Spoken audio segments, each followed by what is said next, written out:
Welcome to the Trades Podcast, a podcast about the business of home improvement and promoting the trades to young adults. In this podcast, we talk with business owners, educators, and professionals about the benefits, skills, and related experiences of the home improvement business. Tips to help you with being successful from entry into the trades or established business owners. In this podcast, we hope to influence some young adults that the trades as a career is a great option leading to full and prosperous life. I'm Danny Torres, an MC, DJ, and podcaster, inspiring young adults by shining light onto career opportunities in our world today. And I'm Jeff Mudd, home improvement contractor, writer of the Millionaire Carpenter series, and podcaster. Stay tuned to 15 to 20 minutes of insightful tips. Happy days, everyone. This is DJ Danny, and we are here on the tradespodcast.com. I'm sitting here with Jeff Mudd. Good morning, Danny. What's up, Jeff Mudd? And we have our wonderful guest here today. We have John Peak with Peak Brothers Painting. John, how you doing? I'm doing great. Thanks, Danny. Awesome. Thanks for having me. Absolutely. Well, come on in and let everybody know who you are and what business you have. Sure. Well, I grew up here in San Diego. We moved here when I was 10, back when it was fairly country. We lived up by UCSD, and anything east of Interstate 5 was not there. Just the what used to be the Naval Air Station. That was the only thing out there. So we used to ride motorcycles out there and had a great old time, being a kid growing up in that area. And then I went off to school, and I actually got a business degree and wore a coat and tie for a few years. But I was headed off to go to graduate school. I'd been accepted to seminary, but they wanted me to stick around and do an internship for a year. And so to support myself during that low-paying internship, I started painting houses. No. Well, at the end of the internship, I decided, nuts to seminary. I'm going to paint houses for a living, and just loved it. I had academic training and I enjoyed that, but I also enjoyed working with my hands and my head. So we started the painting business, and that was 40 years ago. Wow. This is the 40th year of Peak Brothers. When you were first starting in the painting, John, was there a sense of accomplishment when you finished up a house and you're talking with the customer, hey, I'm all done, what do you think? And Right. I love making things look nice. I was always the guy that was polishing, going around to friends' houses and say, can I, the parents, can I polish the car? Yeah. And they get, yeah, $10, we'll give you $10. Awesome. So I should have seen much earlier on that painting would be a wonderful thing, because boy, I tell you what, you start in the morning with something that doesn't look all that great, and it's such a sense of accomplishment at the end of the day. You really see the results of your work. So yes, I really enjoy that. yeah, I've done a little bit of painting, and that's definitely one of the trades that you can just absolutely see it, feel it, get feedback immediately from the homeowner or the customer. Yeah. Oh yeah. And framing too. Framing's one of those things. And HVAC, I see guys that put together all those pipes up there, and they have to be all engineered properly so that the system works properly, and to have the skill set to do that is pretty enjoyable, to see that stuff go up. I really like it. Absolutely. Yeah. Speaking of AC, just last week, we're in this person's office, and we remember talking 2 months earlier to the general on this and asking him, so all the AC pipes up there, it's balanced, right? So I'm not going to overheat the girl or freeze the girls out. And they're wearing jackets in there because it's not balanced, Yeah. So there is some people out there in the trades that, are giving it a try, learning as they go, but says something for taking your craft seriously. Yeah, I always enjoy it. I go my local Starbucks. I always get the biggest kick. I look up at the roof where they have all that beautiful piping exposed, and you see where the duct hooks up to the compressor or the fan, and it's a big pipe. And then the further down you go on all these registers, the pipe gets smaller and smaller and smaller. And I sat there looking at that. I'm going, that's because the pressure gets lower at the end of the line. And so if you're in HVAC, you learn those things so that the result is you've got a beautiful operating, comfortable system. Yeah, absolutely. Little nuances. And it minimizes having to come back and fix any issues that exactly. might think that might have to come after. And like you said, the balance has to be there for all these tradespeople too. I can imagine that's the same thing for you in the, your fine home painting business. Oh yeah. It's, you'd think it's just painting. Yeah. People think, there's not, I'm telling you, and I'm not exaggerating. I learned something new every single day. Yeah. And as a matter of fact, last week I was down in Texas at a best practices group. These are people from across the United States, painting contractors and foremen who are lifelong learners. Mm-hmm. I was one of the founding members of that group because we realized we need to provide ourselves with opportunities to learn. So we created this thing called the Residential Contractors Forum. And that particular activity down there we call Advanced Shop Talk. And oh my gosh. I like that. Oh, I paint technology keeps changing and getting better and better and better. And if you're looking for a glassy, smooth finish on something, every time they reformulate that paint, you've got to learn what it is to get that finish for the client or get it to adhere properly. I have a client right now that has some PVC plastic windows and they want to change the color on them. And I'm going, woo, this is like, I paint houses, but I've got to learn here how to paint plastic. Yeah. And plastics, I was talking to the manufacturer, all plastics are different. Some, they use different plasticizers depending on the longevity, the quality of the windows, the exposure to the sun. Those plasticizers affect which primer is going to work properly on those windows. So interesting. I have to research that out, figure it out so that I can give my client the very best finish. And then which final top coat are we going to use? Which equipment are we going to use? Gosh, there's brushing and rolling. There's spraying with a airless, which is just forcing the paint through a very small orifice, which will break the paint up and give you a nice finish. Or there's the old conventional sprayers. You see people painting cars with those, and we still use those as well. And you have to take all the available technology and all the available coatings and systems and decide how am I going to get the very best product for my client. Yeah. And not only that, but pass that knowledge on to your employees. Yeah. How many employees do you have currently? At present, we have 12. Oh, that's great. 12 field. And we get together every other week and we talk about leadership.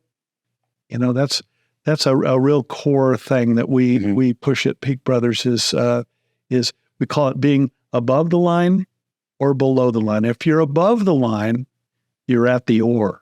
Yeah. You're taking ownership, you're being accountable, and you're taking responsibility. If you're operating below the line, you're in bed. And that means you're blaming, excusing, and denying. Okay. So I like those. And is that coming from the John Maxwell book right there? No, not that one. This is one, I don't know. It came through a friend of mine and, that I've been a best practices group. He shared it with me and we actually have it up as a big sign on the wall. Nice. And I use it at home too. Yeah. With my boys are all grown now, but I still have it up there to reminder to them and to me, am I acting above the line or am I below the line? I like that. I'm about to find out who that came from. Yeah. Yeah. So you mentioned the Maxwell book. Where right now we're going through every week. I meet either with the foreman and then on alternating week with my field and team, and we're going through John Maxwell's 5 levels of leadership. and it's to teach everyone how to be a good leader, whether it's in the field as a underneath a foreman or as the foreman themselves. And then when they go home, they're the leader in their home. Right. So it has application through their whole life. And so I feel it's just really valuable so that everybody at the team is living above the line, both at home and at work. And then we act as a more cohesive team, which is, it's fun to work on a cohesive team where everyone's got each other's backs. Absolutely, yeah. That's also playing into keeping your employees engaged and fulfilled. I mean, you can only pay them so much. Yeah. But if you give them other skills, sense of accomplishments, purpose, all that education plays into that. It's a huge part of it. And the nice thing about having an attitude of continually learning is that you increase your value to the company so that you're going to make more money, because any boss worth their salt is going to want to keep someone who's a lifelong learner and who's learning skills and getting more efficient and taking more responsibility on themselves. And then they either move up in the company and create more opportunity for themselves there, or at some point they could break away and start their own contracting business, which, gosh, in my 40 years, there's probably 15 guys that are now local contractors that, I say, call me anytime. I'll give you, any advice you need. Some of them have stayed small, and one in particular is way bigger than me. All right. And successful, and we're even in the same complex. And but he's got some other businesses. He does sandblasting, but he's expanded his business and does very, very well. That's exciting. That shows a testament to what type of effect that you have on your employees too. Yeah. And are you currently hiring? And if so, like what's the experience for a new hire if they're going to come into Peak? You know what? Because we have a good training program. Oh, great! People come in who have no background at all. I would say the attributes, something someone needs to have is they really enjoy making things look nice, and they're detail oriented with a desire to work with their hands, work with their body, and work with their mind as well. It's and then we train people up. We even supply the tools. Everything you're going to need to get started. We start you off with a safety training program, because safety is just critical in the business. And then ladder training, how to set up a ladder, go up and down the ladder, how to work with your hand tools, what each hand tool is for. We have videos and I've got a checklist of trainings. Nice. And so fairly quickly, in the painting business too, one of the biggies is dust protection. Okay. As or in spatter protection, just learning how to prepare at an area for painting. And so our people who start with us are, have a brush and a roller in their hands fairly quickly. Mm-hmm. But even before that, they learn the stages of the paint job, how you set everything up so that it goes smoothly. And then after that, it's learning how to prepare surfaces for enameling. Yeah. There's so many ways to make mistakes and not get a beautiful finish. But we teach all those things so that you know what to look for. And before long, you'll know how to do, say, this thing over here, and you'll know how to do this thing over there. And you come up to something new that's not either. Right. But you have enough brain going on and experience where you go, I can see how to creatively do this. So you become more than a technician, you become an artist, where you're able to, the word is interpolate, where I know this and I know this. how do I bring those together to do something completely new and different? Exactly, like you were saying that, you're learning something new every day, and not every job is going to be the same. No. Yeah.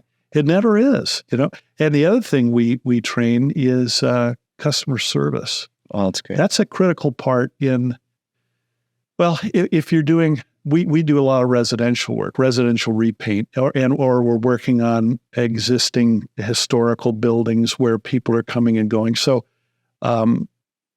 human relationship management is critical for what we do too. So, when we do foreman training, where you're going to be leading a team of people, it's not only to make sure it's a quality experience from start to finish for the client, but it's also a quality experience from start to finish for the team that's doing the work.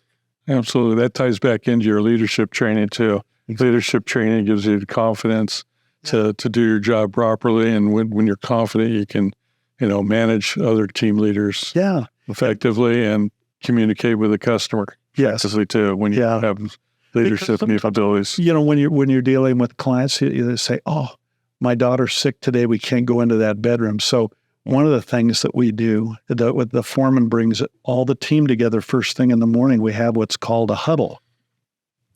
And in that huddle, just like on a football team, you're deciding based upon what's happening on the field, here's what we're going to do to reach our goal. So, Tom, I want you to go in and mask and prepare that bedroom back there. Tom, if you'll go in and patch the ceilings and take care of that. And Wendy, I'd like you to, if you could get the airless ready to go.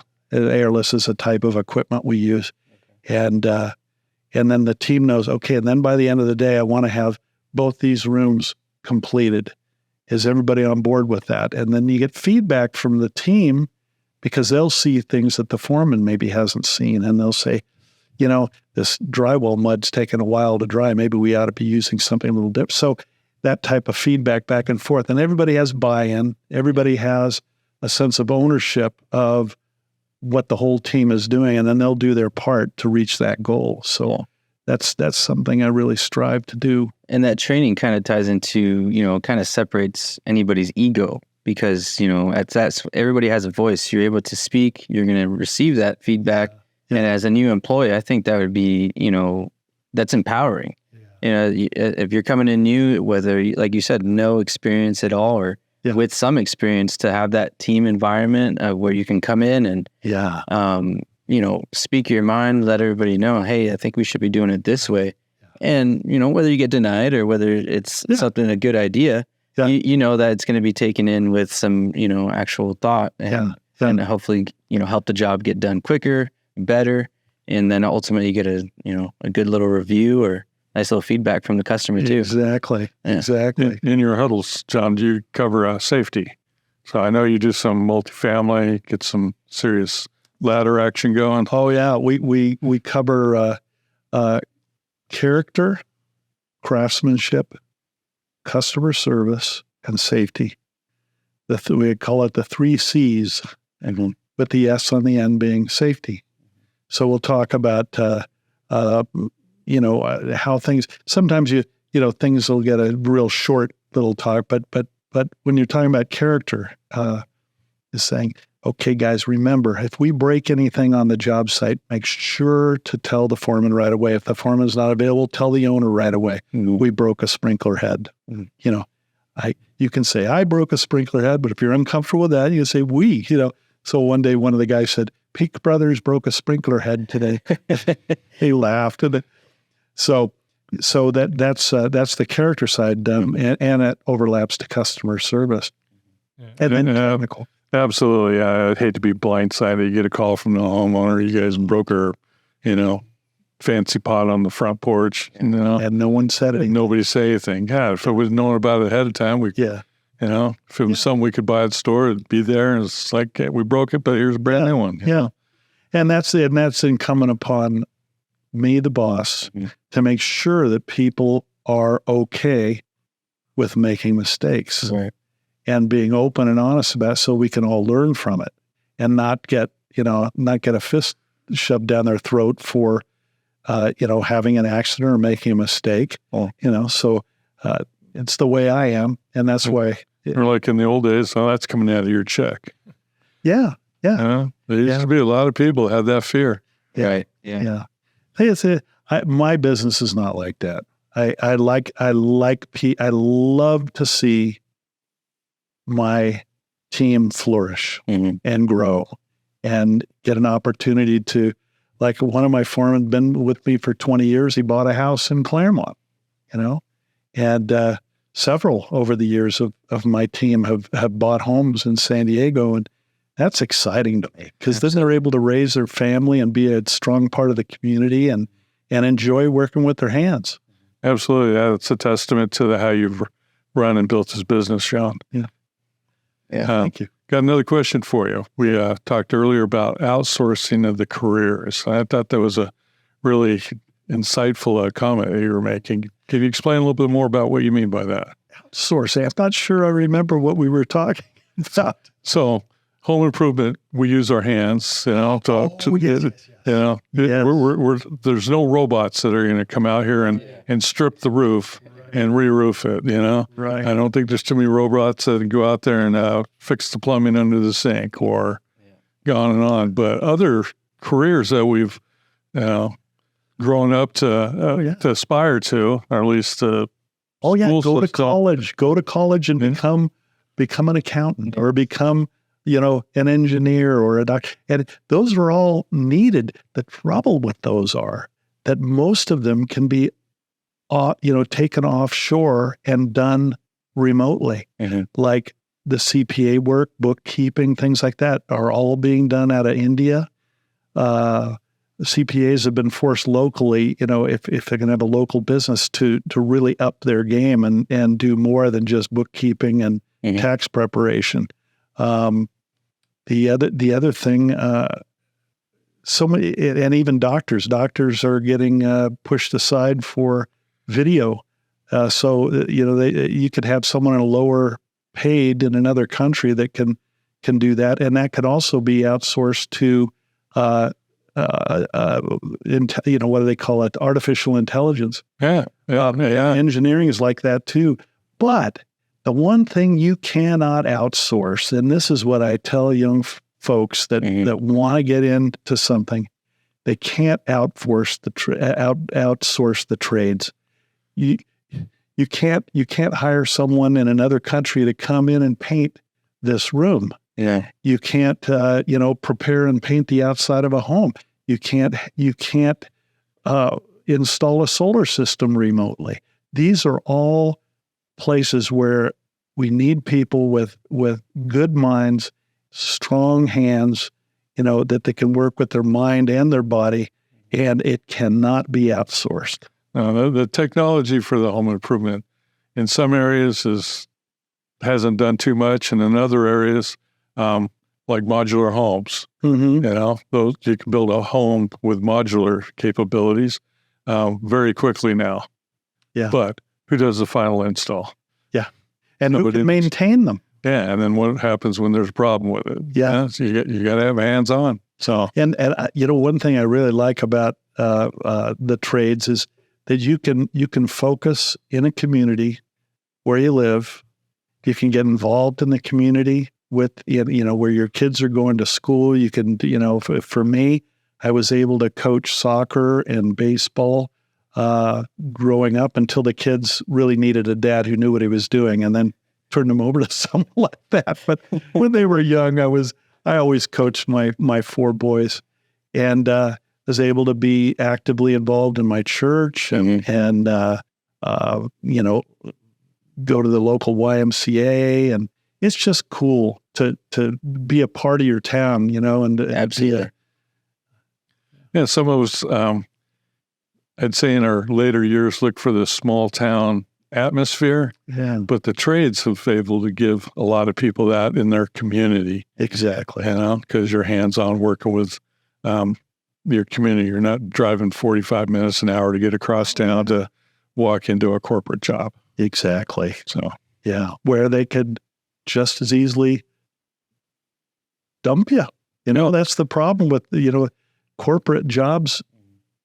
can be good and when well paid, but oh my gosh, they move you all over the country, and I like to stay put. I'm in the same house we bought 35 years ago, and in Claremont, and they'll take me out in a bag. That's just up. We're happy. I planted the trees that are out front. I know all my neighbors. They call me all the time and ask me, "Hey, I need an electrician," or "Oh, I need a plumber," or who can put a roof on for me, or all that stuff. Yeah. And it's just so nice to be a trusted source in the neighborhood. Yeah. And you absolutely see that, like you said, the trades. It's just something that people need on a regular, and you can't call someone overseas and say, "Hey, I need you to be my electrician. Right. I need you to be my painter." Yeah. But no, you're going to go to your next door John right here and tell him, "Hey, John." It's the trades, a lot. It's based on trust, and people trust me, and so it's a great career for the long term. It's just a wonderful. I'm so glad I got into this. We're getting close to our time, John. I want to get a final question with you. Got any recommendations for a young adult on, this is a tough one, how do they find what's a good trades path for them? How do you know if you want to be a painter or a plumber or a welder? Right. I would say get yourself into a training program. Either, if you think you might be interested in painting, call me at Peak Brothers. And if it talk with people around you, if you know a local plumber, you'd say, "God, that looks really interesting. I like to solder stuff together." And, and if you're interested in electronics, electricity, then there's training programs available in that, and the heating, ventilating, and air conditioning. And, I've got a friend who's a roofer, and he does really, really well at it. If you're interested, if any of those things kind of give you an inkling of, "Oh, I'd like to try that," right, do it. Just go out and do it. There's no right trade. It's what is going to float your boat. And if you're a young person, just go out and try. It might be you end up as a finished carpenter, and then from that you become a cabinet or a door maker. Doing custom work in that area. It could be you just love to bang out framing, and that's a lot of fun because you really see, the house built. But by the time all the framing's up, that's only about 10% of the everything that goes into a house. But it's fun. Just try. Try anything. Yeah, I think I get the same thing from a lot of us seasoned business owners, that if you're a young adult and you just want to experience, get to know what that trade's about, reach out to a business owner, and if they see a genuine interest in you, they're going to give you a shot. They're going to find a way to expose you to it, spend some time with you. Yeah. Send you out with a foreman as a ride along or something. Yep. Especially right now and during this time, this is what the tradespodcast.com is, what we're really trying to promote to those younger generations, or anybody that might be already in the trades, looking to, like you said, if they're not really, fond of what they're doing at this time, you can always go to another trades with that skill that you already built up and kind of move it somewhere else. And the more experience you get in the different trades, the more then there's so many different tracks you can go on. You can become a foreman overseeing a crew of people. You can become a superintendent that's overseeing many jobs. In that you can also become an estimator, where you're going out and looking at projects, and then doing the estimating and selling the project, filling the pipeline.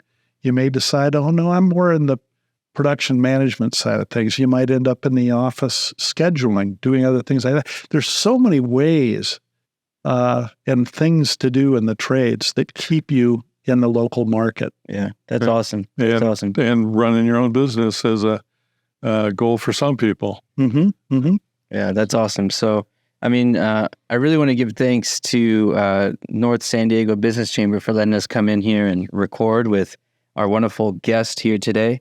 And I want to a very big special thank you to John Peak with Peak Brothers Painting Contractors. And John, thank you so much. You bet. Some really good info, some really good tips on leadership, on what you provide at your business, and I'm gonna take home those 3 C's. There you go. Yeah. Character, craftsmanship, customer service, and safety. Awesome. Go ahead. Let everybody know where we can contact you if they're looking to reach out to John. I'd love to hear from you. You can go to our website, www.peakbrotherspainting.com. That's P as in Peter, EEK. Or if you'd like just to email me directly, it's john@peakbrotherspainting.com. Awesome. Thank you for coming in, John. Appreciate it. You bet. Thank you.